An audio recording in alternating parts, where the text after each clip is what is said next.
O ministro Dias Toffoli dá uma nova decisão esdrúxula no caso do Master. É para intimidar o Banco Central e para proteger Alexandre de Moraes?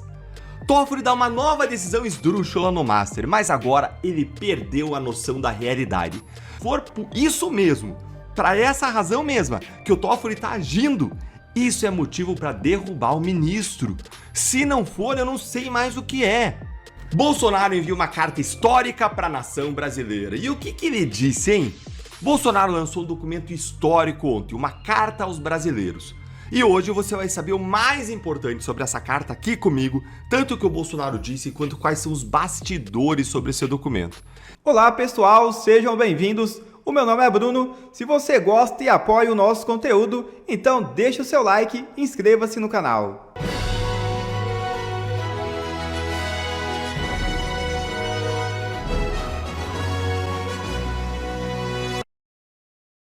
Silvinei Vasquez, ex-diretor da PRF, é preso no Paraguai. Silvinei rompeu a tornozeleira eletrônica e tentava embarcar para El Salvador. É isso mesmo. Silvinei Vasquez, ex-diretor-geral da Polícia Rodoviária Federal, foi detido na madrugada desta sexta-feira no aeroporto em Assunção, no Paraguai. A prisão ocorreu quando ele tentava embarcar em um voo com destino a El Salvador. A confirmação foi feita pelo diretor-geral da Polícia Federal, André Rodrigues. De acordo com as informações preliminares, Silvinei deixou o Brasil sem autorização da Justiça após romper a tornozeleira eletrônica que utilizava em Santa Catarina. Com a constatação do rompimento do equipamento, autoridades brasileiras emitiram alertas nas fronteiras e acionaram a adjudância policial no Paraguai. Após a detenção, Silvinei Vasquez foi identificado formalmente e colocado à disposição do Ministério Público do Paraguai. Ele deve passar por audiência de custódia ainda nesta sexta e, posteriormente, ser entregue às autoridades brasileiras. Malu Gaspar mira agora em outro ministro do STF. É isso mesmo. Hoje o ministro Dias Toffoli decidiu rejeitar uma solicitação apresentada pela Procuradoria-Geral da República e confirmou a realização da acareação no âmbito das investigações envolvendo o Banco Master. A PGR sustentava que os requisitos necessários para a realização de uma acareação não estariam presentes no momento. Entre os argumentos estava o fato de que os convocados ainda não haviam sido ouvidos individualmente, além da análise completa do material da operação ainda não ter sido concluída. Ao vivo na Globo News, a jornalista Malu Gaspar, que revelou o escândalo envolvendo Alexandre de Moraes e o Banco Master, não perdoou Toffoli. Abre aspas.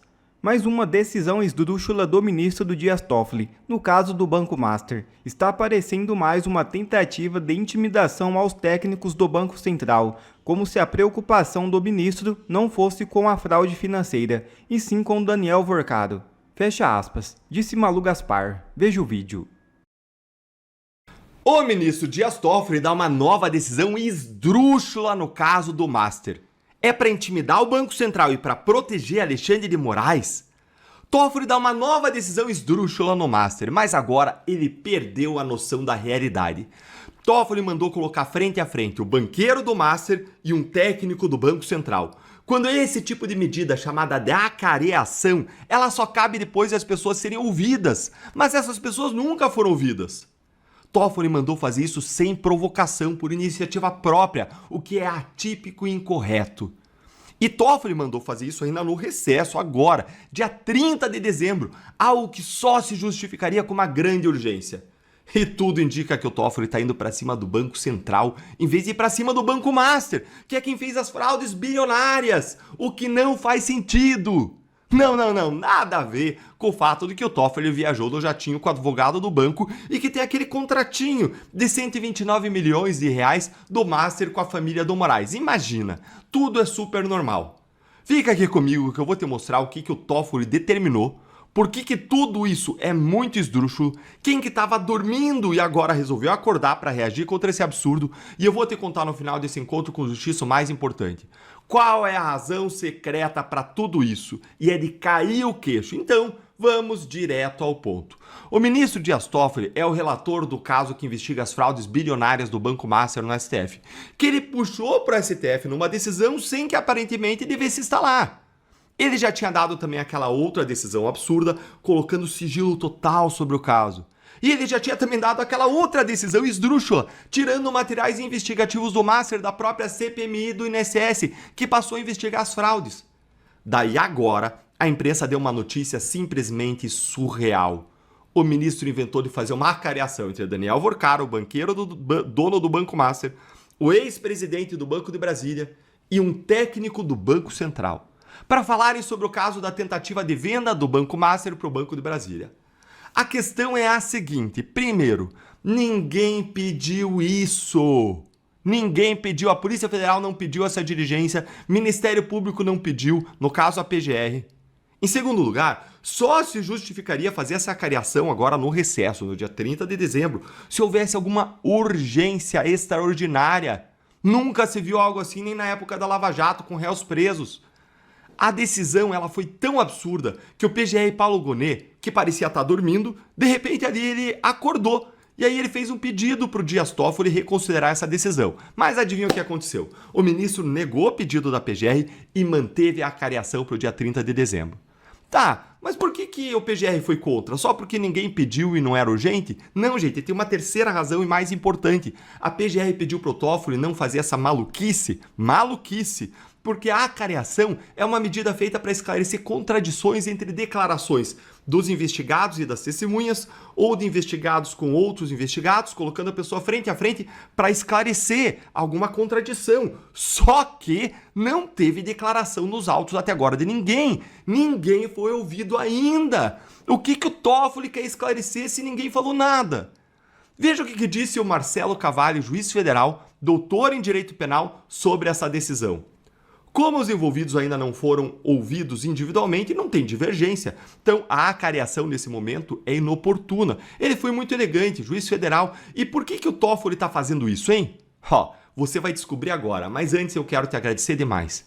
Significa um mundo para mim ter você como parte dessa comunidade, difundindo a verdade, lutando por justiça. Obrigado por cada like, cada compartilhamento, mas mais do que isso, por você não desistir do Brasil. E vamos lá. De acordo com os aliados do ministro, olha aqui o que eles estão falando sobre essa decisão do Toffoli. Segundo interlocutores do STF, Toffoli quer esclarecer se houve demora para decretar a liquidação do banco quando o Banco Central tomou conhecimento das suspeitas sobre operações do Master, quais medidas foram adotadas na fiscalização do mercado de títulos bancários e identificar eventuais responsáveis do Banco Central por falhas do processo. Vocês entenderam? Toffoli quer ir para cima do Banco Central. Gente, os técnicos do Banco Central eles não são investigados nesse caso. Tem as fraudes bilionárias do Master, que são alvo da investigação, e o Banco Central ele impediu a compra do Master pelo Banco de Brasília, que é público. O Banco Central é herói. Ele salvou a gente de pagar a conta das fraudes. E sabe quem do Banco Central o Toffoli chamou para ser ouvido nessa audiência do Banco Central? Não foi o Galípolo, não foi o presidente. Foi simplesmente aí o Ailton de Aquino Santos, diretor de fiscalização do Banco Central. E aí eu quero te mostrar uma nova coincidência. No dia 14 de agosto de 2025, a data em que, presta atenção, o ministro Alexandre de Moraes, ele disse que ele teve a primeira audiência com o Galípolo sobre a Magnitsky. Aquela em que supostamente ele não falou sobre o Master, sabe? Sabe aquela audiência? Nesse dia aí, no dia 14 de agosto de 2025, sabe onde que o Ailton estava no mesmo dia? Dá uma olhadinha aqui, ó. Olha aí, ó. Aqui, ó. O Ailton aqui, ó. Segundo lugar aqui, ó. O Ailton. Dá uma olhadinha onde que ele estava aí, o Ailton, ó. 9 às 10h30 da manhã. O senhor Ailton, ele estava tendo uma audiência com o dono do Master. Apenas coincidência, né, que o ministro Alexandre de Moraes, ele estava falando com o presidente do Banco Central sobre, claro, outros assuntos, claro, no mesmo dia em que o Ailton estava confrontando o Master. E pura coincidência, a esposa do Moraes tem aquele contratinho, né, de 129 milhões. Mas o que está acontecendo então, Deltan? Por que o Toffoli está fazendo tudo isso? Gente, é só ligar os pontos. Toffoli não é maluco, não é maluquice. A Malu Gaspar, ela ligou os pontos e mostrou isso aqui nesse comentário aqui, ó. Dá uma olhadinha aí comigo. Ela simplesmente jantou o ministro Dias Toffoli. né? O que está parecendo é que o ministro Dias Toffoli está querendo colocar no mesmo patamar o diretor do Banco Central e toda a equipe de fiscalização que está embaixo. Lembremos que houve outras equipes que se envolveram aí, né? Teve equipes de outras diretorias. Então ele está querendo colocar em dúvida o trabalho do Banco Central e colocar o Banco Central na mesma posição dos investigados, do Daniel Vorcaro e do Paulo Henrique Costa, que era o presidente do BRB por ocasião da negociação. Então isso é muito ruim, muito preocupante, porque parece, e acho que não tem como não falar isso, que é uma tentativa de intimidação dos técnicos do Banco Central. Gente, é isso aí! É isso aí! E mais, lembre que alguém está vazando as pressões e os pedidos que o Moraes fez ao Banco Central sobre o Master. Alguém está vazando, a Malu está publicando, Estadão está publicando, Poder 360 está publicando. Alguém que está vazando isso precisa, na ótica do Supremo, ser silenciado. O Supremo quer silenciar o escândalo, quer estancar o escândalo. Agora, você está entendendo por que essa cariação tão esdrúxula é tão urgente que precisa ser feita no recesso? Tá entendendo agora? É claro que a gente está falando aqui só de hipóteses e suspeitas, porque essas coisas anormais não têm explicação. Agora, eu não posso acusar ninguém de nada. Mas tudo isso tem que ser investigado por quem é competente para isso? Pelo Senado, pela PGR, porque se for por isso mesmo, para essa razão mesma que o Toffoli está agindo, isso é motivo para derrubar o ministro. Se não for, eu não sei mais o que é. Mas e você, hein? Você está achando normal essa decisão do Toffoli? Me conta aí sua opinião nos comentários. E Lula empata com Flávio em eventual segundo turno, informa Paraná Pesquisas. É isso mesmo. O atual presidente tem 44,1% das intenções de voto, enquanto o filho 01 de Jair Bolsonaro aparece com 41%. Esse resultado põe o governo federal sob alerta. Bolsonaro envia uma carta histórica para a nação brasileira. E o que ele disse, hein? Bolsonaro lançou um documento histórico ontem, uma carta aos brasileiros. E hoje você vai saber o mais importante sobre essa carta aqui comigo, tanto o que o Bolsonaro disse quanto quais são os bastidores sobre esse documento. E vamos aqui direto ao ponto. O Bolsonaro precisou fazer uma cirurgia, mais uma cirurgia, agora para retirada de hérnias que ele tinha. Mas antes, ele escreveu uma carta manuscrita à nação brasileira, indicando Flávio Bolsonaro como representante da direita e sucessor do próprio Bolsonaro. Vamos dar uma olhadinha aqui num trecho desta carta manuscrita, o trecho que mais repercutiu por conta do seu impacto político. Olha aqui comigo. Diante desse cenário de injustiça e com o compromisso de não permitir que a vontade popular seja silenciada, eu tomo a decisão de indicar Flávio Bolsonaro como pré-candidato à presidência da República em 2026. Essa carta ela vem em um cenário onde as pessoas estavam desconfiando ali da candidatura do Flávio.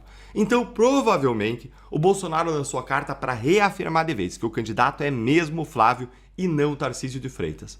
Para quem gosta de história, lembra aqui comigo que o próprio Lula lançou uma carta parecida lá na campanha de 2002. Em junho daquele ano, também manuscrita. Olha aí a carta do Lula. A carta do Lula ela foi vista como uma espécie ali de aviso ou de compromisso de manutenção das políticas econômicas capitalistas, tranquilizando o mercado financeiro de que Lula não assumiria aí uma política econômica marxista, comunista. A carta ela teve um efeito de reduzir a rejeição ao Lula naquele ano e ajudou ele a ganhar a disputa presidencial. Será que a carta do Bolsonaro também vai se transformar em um documento histórico e vai ajudar o Flávio a se estabelecer como o candidato da direita conservadora? A gente vai ver isso no ano que vem, mas atualmente a gente pode ver uma coisa. Como que essa carta aí foi recebida nos bastidores, no entorno do ex-presidente? E enquanto eu te explico isso, eu quero agradecer muito a você. Obrigado por você estar aqui comigo, isso significa um mundo para mim. Obrigado por acompanhar os vídeos, obrigado por cada like ao longo desse ano, obrigado por cada compartilhada, por acionar o sininho, mas mais do que tudo isso, obrigado por difundir a verdade, por lutar por justiça, por fazer parte dessa comunidade de valores que quer mudar o Brasil. Bom, eu tenho que explicar uma coisa agora, antes da gente entrar nos bastidores. A política é feita de pessoas. Isso é para vocês terem em mente, para vocês lembrarem que por mais que as pessoas estejam do mesmo lado político e vão estar unidas lutando pelo mesmo projeto, ainda assim as pessoas são movidas por sentimentos, ainda tem questões pessoais, profissionais, ambições, medos, discordâncias. E eu explico isso para te dizer que essa carta ela não foi bem recebida entre parte dos aliados do Bolsonaro. Não que eles discordem da indicação do Flávio, mas a coluna da Malu Gaspar, ela apurou que eles não acharam o momento da divulgação adequado, justamente porque o Bolsonaro iria passar por uma cirurgia. Vamos dar uma olhadinha aqui no que ela apurou. Segundo alguns desses aliados me disseram, a iniciativa do Flávio seria fruto de um egoísmo por ocorrer no momento em que o pai passa por uma cirurgia e enfrenta problemas de saúde, como o soluço persistente para o qual ele deve sofrer uma outra operação. Mas existe uma pessoa aí que não teria gostado da própria indicação do Flávio e que estaria, o que tudo indica, tentando evitar que ela se sacramentasse agora, nesse momento, que seria a Michelle Bolsonaro. Todo mundo sabe que a relação entre a Michelle e os filhos do primeiro casamento do Bolsonaro não é das melhores possíveis. E o que se comenta é que a Michelle acreditaria que o Flávio não é o melhor candidato à presidência, ou pelo menos não é o melhor a anunciar nele nesse momento. Ah, Deltan, mas isso aí é intriga, é fofoca. Gente, pode ser fofoca também, mantenha isso em mente, tá? Mas dá uma olhadinha que a gente sabe que tem questões familiares aí. E notícias nesse sentido já tinham aparecido. Dá uma olhadinha aqui comigo, ó. A fúria de Michelle com a candidatura de Flávio Bolsonaro. Essa matéria aqui fala que a Michelle, com todo o prestígio, com toda a influência que ela tem, ela não teria sido consultada antes do lançamento do nome do Flávio. Tem essa outra aqui também que diz que Michelle Bolsonaro não quer Flávio Bolsonaro como candidato. Vai me contando aí nos comentários se você acha que tudo isso é fofoca ou se tem alguma coisa aí, algum fogo atrás dessa fumaça. Mas deixa eu te dizer uma coisa. Se o Flávio avançar como candidato, eu não tenho a menor dúvida de que a Michelle vai estar no palanque com ele, unindo as pessoas em torno do projeto. Isso é o mais importante. Agora, nesse momento de definição, é natural que haja diferentes opiniões, discussões internas, isso se realmente houver. Agora, ao mesmo tempo, a Michelle tem buscado unir as pessoas e tratar das questões da porta para dentro, corretamente. Olha o exemplo dela, olha como que publicamente ela tem apoiado a candidatura do Flávio. Olha aqui, ó. Michelle apoia a pré-candidatura de Flávio à presidência após desentendimento. Isso aqui é do dia 5 de dezembro, depois daquela rusga, aquela questão que aconteceu em razão do discurso dela lá no Ceará. E aí ela fala que Deus te abençoe em relação ao Flávio Bolsonaro. Isso porque no início da semana o senador tinha criticado aí a Michelle por se manifestar contra uma aliança eleitoral no Ceará. Tem mais, olha aqui. Ah, calma, segura que eu quero te contar outra coisa. Ó, a Michelle, ela tem até já, gente, papéis já definidos ou atribuídos, papéis importantes na candidatura do Flávio.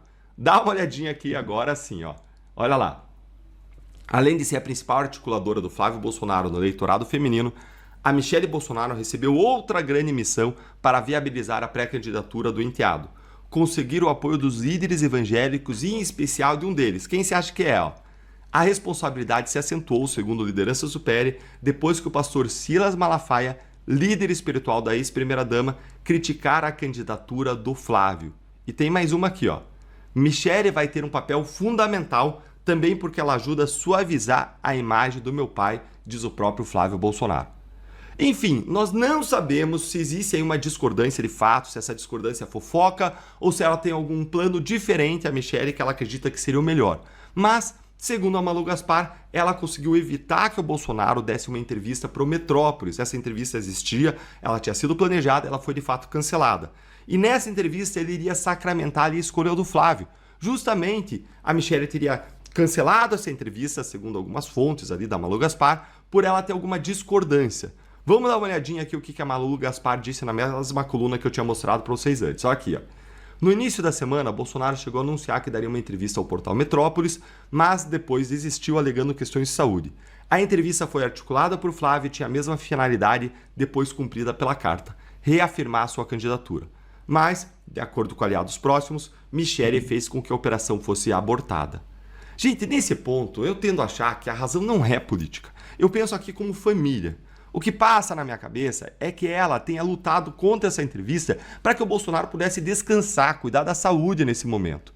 E a gente sabe que no mundo da política muita gente vive de fazer intriga, de tentar colocar uma pessoa contra as outras. Então é bom que se saibam disso, que tenham isso em mente para ter o pé atrás com essas notas. Não que a Malu esteja mentindo, não, mas talvez a fonte dela, quem conversou com ela, quisesse plantar intrigas. tenha plantado intrigas para jogar uma pessoa contra outra, para enfraquecer um plano. Então, qualquer discordância que exista nesse momento, se existir, e se existir discordâncias são muito naturais, até mesmo dentro de uma mesma família, a gente vê que se existirem, eles estão lidando aí com maturidade dentro de casa.